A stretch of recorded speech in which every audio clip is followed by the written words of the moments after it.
This book has a short and a long story. Let's start with the short one. In 2012, I became a member of the Quora website. Here, anyone could ask any question and anyone could answer. Readers voted for the answers they liked and against those they didn't. This way, the most useful answers rose to the top, while others fell into the abyss of oblivion. I became interested in this site. I liked the fact that it was open and free for everyone. The discussions always seemed interesting, and it was fascinating to see the colorful spectrum of opinions generated by a single question. When I was taking a break or dodging work, I often checked Quora to find questions to discuss. I pondered and eventually answered the question, what is the difference between to be happy and to be satisfied? What gets better in life when you get older? And what makes life more meaningful? Quora lets you know how many people have viewed your answer and how many have voted for it. This way you can determine your reach and see what people think about your opinions. Only a small number of people who view an answer vote for it. As of July 2017, as I write this, i.e. 5 years after I answered what makes life more meaningful, my answer to the above question has gained a relatively small audience, 14,000 views and 133 upvotes, while my answer to the question about aging has been viewed by 200 people, and received 36 upvotes. Not very big achievements. However, this is to be expected. On such sites, the majority of responses receive little attention, while a small minority become disproportionately popular. Soon after I answered another question, what is the most valuable thing for everyone to know? I wrote a list of rules or principles, some serious, some humorous, be grateful despite suffering, don't do what you hate, don't hide anything in the fog, and so on. Quora readers were pleased with the list. And they commented and shared it. They said, I'm definitely going to print this list and keep it for reference. It's phenomenal, and you've won Quora. Now you can just close the site. Students from the University of Toronto, where I teach, came up to me and told me how much they enjoyed the list. To date, my answer to the question, what is the most valuable thing, has been viewed by 120,000 people. And 2,300 have voted for it. Only a few hundred of the approximately 600,000 questions on Quora have broken the 2,000 vote barrier. My thoughts, inspired by procrastination, struck a chord with people. I wrote an answer that covered 99.9%. When I was writing the list of life rules, it was not obvious to me that it would work so well. I worked really hard to compile the answers, which were about 60 that I posted in the months before and after that post. But Quora provides market research in the most perfect, sophisticated way possible. Answers are anonymous, they are disinterested in the best sense, their opinions are spontaneous and unbiased. So I looked at the results and wondered why this response was disproportionately successful. Perhaps when I was making rules, it achieved a good balance between the familiar and the unfamiliar. Perhaps people were attracted to the structure that these rules provide. Maybe people just like lists. A few months before, in March 2012, I received an email from a literary agent. She had heard me speak on CBC radio during the show, Just Say No to Happiness, where I criticized the idea that happiness is the proper goal of life. Over the past decades, I have read many horrific books about the 20th century, paying special attention to Nazi Germany and the Soviet Union. Alexander Solzhenitsyn, the great documentarian of the horrors of the slave labor camp that was the USSR, once wrote that the miserable ideology that claimed that people were created for happiness was one that would fall apart after the first blow of the officer's baton. In times of crisis, the inevitable suffering caused by life can quickly make a mockery of the idea that happiness is the proper pursuit of the individual. On the radio show, I suggested that a deeper meaning was needed. I pointed out that the nature of this meaning has been presented many times in the great stories of the past, and that it has more to do with character development in a state of suffering than with happiness. This is part of the long history of labor that you see before you. From 1985 to 1999, I worked 3 hours a day on the only other Book One published maps of meaning, the structure of persuasion. During that time and in the years that followed, I also taught a course based on the material in that book, first at Harvard and now at the University of Toronto. In 2013, having seen the rise of YouTube and the popularity of the work I was doing with TVO, a public television station in Canada, I set out to film my university and public lectures and post the recordings online. By April 2016, they had managed to attract a large audience, over 1 million views. Since then, the number of views has grown steadily to 18 million at the time of writing, but mostly because I got involved in a political discussion that attracted an unusually high level of attention. This is another story, maybe even another book. In Maps of Meaning, I suggested that the great myths and religious stories of the past, especially those derived from an earlier oral tradition, were instructive in their purpose rather than descriptive. These stories did not address the question that scientists ask, what is the world? Instead, the question was, how should a person act? I suggested that our ancestors depicted the world as a stage of drama rather than a place of objects. I described how I came to believe that the constituent elements of the world drama are order and chaos, not material things. Order is where people around you interact in accordance with well-known social norms, so they are predictable and open to cooperation. This is the world of social structure, familiarity, and familiarity. Usually, the state of order is symbolically, imaginatively portrayed as masculine. Chaos, on the other hand, is where or when something happens unexpectedly. Chaos manifests itself in a trivial way when you tell a joke at a party with people you think you know, and then silence and an unnerving coldness descends on the gathering. Chaos is the catastrophe that appears when you are suddenly unemployed or betrayed by a loved one. As the antithesis of the symbolic masculine order, chaos is imagined as feminine. It is the new and unpredictable that suddenly appears among the ordinary and familiar. It is creation and destruction the source of new things and the destination of the dead, since nature, unlike culture, is both a birth and a death. Order and chaos are yang and yin, well-known symbols of Taoism, two snakes from head to tail. Order is a white male snake, chaos is a black female snake.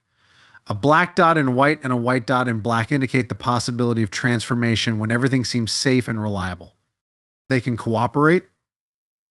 They can even compete peacefully because everyone knows what to expect from everyone else. Shared belief systems, partly psychological, partly behavioral, simplify everyone both in the minds of the individual and in the eyes of the public. Shared beliefs also simplify the world because people who know each other can cooperate to tame the world. There is perhaps nothing more important than supporting such an organization, this simplification. When it is threatened, the great ship of the state is rocked. I do not mean that people will fight specifically for what they believe in. They may fight for consistency between what they believe, what they expect, and what they want. They will fight to maintain the congruence between what they expect and how everyone behaves. After all, it is maintaining this alignment that allows everyone to live together in harmony, predictability, and productivity. It reduces uncertainty and the chaotic mix of unbearable emotions that uncertainty inevitably creates. Imagine someone has been betrayed by a loved one. A sacred social contract between two people has been violated. Actions speak louder than words, and an act of betrayal destroys the fragile and carefully negotiated peace of an intimate relationship. As a result of betrayal, people become hostage to terrible emotions, disgust, contempt for themselves and for the betrayer, guilt, anxiety, rage, and fear. Conflict is unavoidable, and sometimes the consequences are deadly. Shared belief systems, common systems of coherent behavior, and expectations regulate and control all these powerful forces.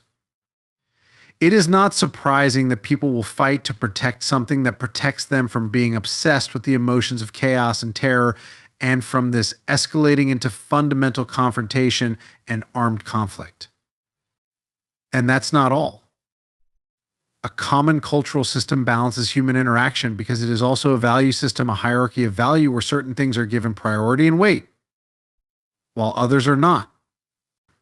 When there is no such value system, people simply cannot act.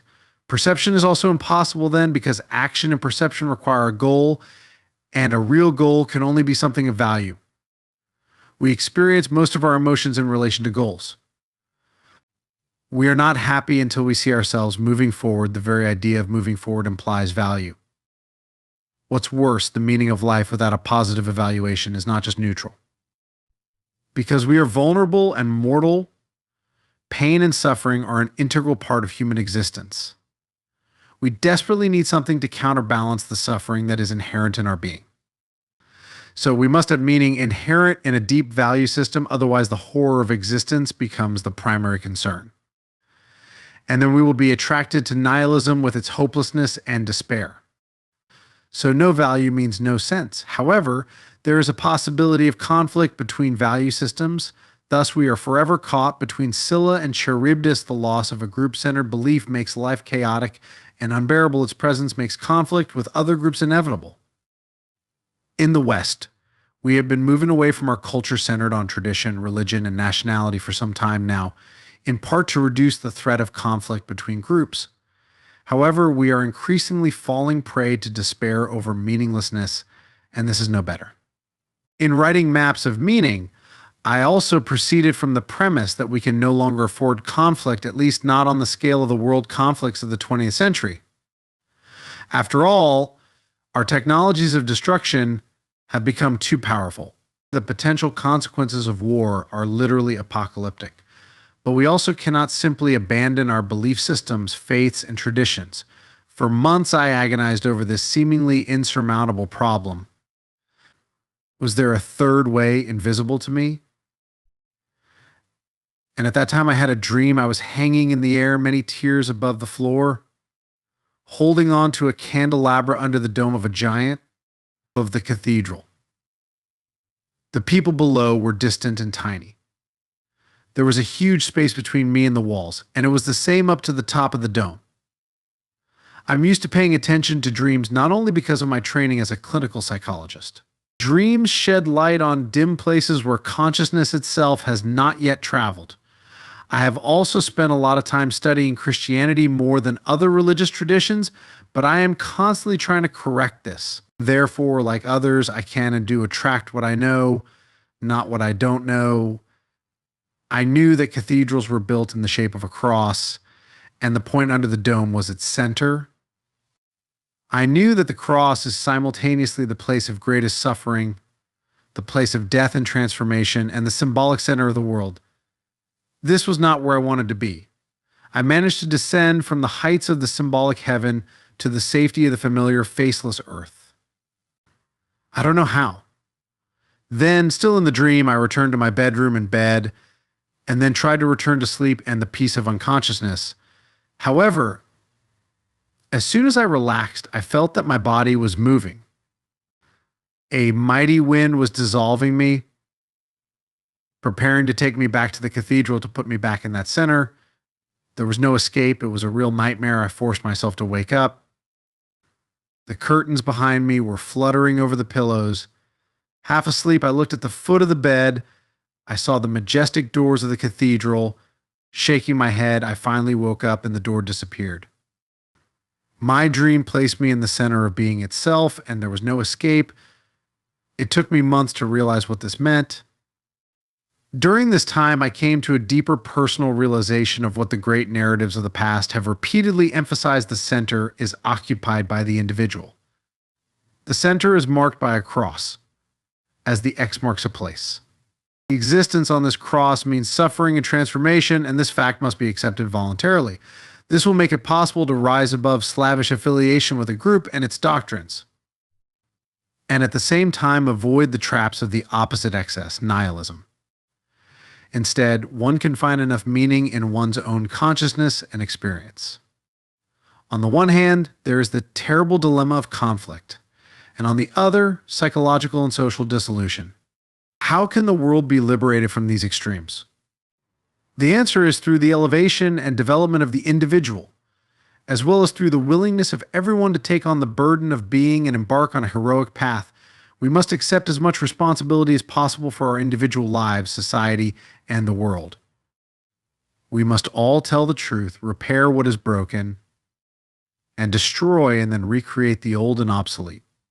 In this way, we can and must reduce the suffering that poisons the world. This is a great demand. We will have to devote everything to it.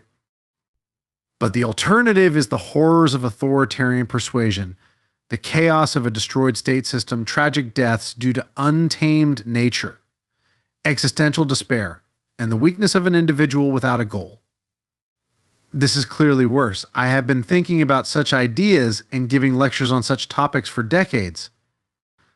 I have amassed a vast collection of stories and concepts related to them. I do not for a moment claim to be completely true or complete in my thinking. Being is much more complex than any one person can know, and I don't have the whole picture. I am simply offering the best of what I have come to grips with. In any case, all of the preliminary research and thinking resulted in new essays, and they eventually became this book. The original idea was to write short essays on all 40 answers I had posted on Quora. Penguin Random House Canada accepted this proposal. However, during the writing process, I reduced the number of essays to 25, then to 16, and finally to the current 12. The remainder I have edited over the past 3 years with the help and care of my official rector. And with the harsh and terribly stoic criticism of Hurwitz mentioned earlier, it took us a long time to decide on the name 12 Rules of Life, the Cure for Chaos. Why this one and not any other? First of all, because of its simplicity. It clearly indicates that people desperately need principles of ordering, otherwise this chaos can enslave them. We need rules, standards, values individually and collectively. We are animals in a pack animals. We have to carry a burden to justify our miserable existence. This is order. Order can become excessive, and this is not good. But chaos can also flood us, and we will drown, and this is also not good. We need to stay on the right and narrow path. Each of the 12 rules in this book and their accompanying essays serve as a guide to staying there. There is on the dividing line between order and chaos. It is where we are simultaneously stable enough to explore, investigate, transform, restore, and collaborate. It is there that we find the meaning that justifies life and its inevitable suffering. Perhaps if we lived right, we would be able to bear the weight of our own self-awareness. Perhaps if we lived rightly, we could bear the realization of our own fragility and mortality without feeling like an offended victim, a feeling that is the source of first resentment, then envy, and then the desire for revenge and destruction. Perhaps if we lived rightly, we would not have to turn to totalitarian certainties to shield ourselves from the realization of our own inadequacy and ignorance. Perhaps we could begin to avoid these paths to hell. After all, in the 20th century, we have seen how real it can be. I hope that these rules and their accompanying essays will help people understand what they already know. The human soul is eternally hungry for the heroism of the true being, and the willingness to take on this responsibility is tantamount to the decision to live a meaningful life. If we all live well, we will collectively prosper. Best wishes to all of you as you journey through these pages. Dr. Jordan Peterson is a clinical psychologist and professor of psychology.